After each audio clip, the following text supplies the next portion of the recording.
কারো সাথে দেখা হলে যে কথাগুলো একদমই বলা উচিত নয় সেগুলোকে বলে কটু বাক্য বা অশোভন বাক্য।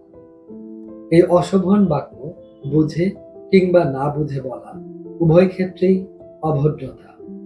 এরকম কিছু অশোভন বাক্যগুলো হলো: আপনি তো অনেক মোটা হয়ে গেছেন, জামাটা কোথা থেকে নিয়েছেন, গায়ে তো মানাচ্ছে না একদম, বেতন কত পান, বিয়ের এতদিন হলো এখনো বাচ্চা হয় না, বাচ্চাটা এত রোগা কেন, বয়স তো হলো বিয়ে করেন না কেন, আপনার মুখে এত ব্রণ কেন, এত বয়স হলো এখনো চাকরি নাই,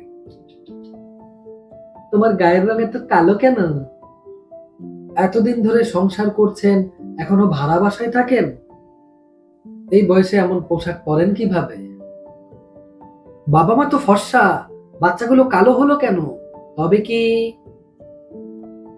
তোমার স্বামীর আয় কত, স্বামী বিদেশে থাকে, তুমি থাকো কেমন করে একা একা, তুমি তো আগে সুন্দর ছিলে, এখন এমন হলে কেন, খাওয়া দাওয়া করো না নাকি, এত শুকিয়ে গেলে যে, তোমার বয়স কত যেন, এখনো কি আগের মতো আছো নাকি পরিবর্তন এসেছে, বাসায় শাশুড়ির সাথে কেমন সম্পর্ক।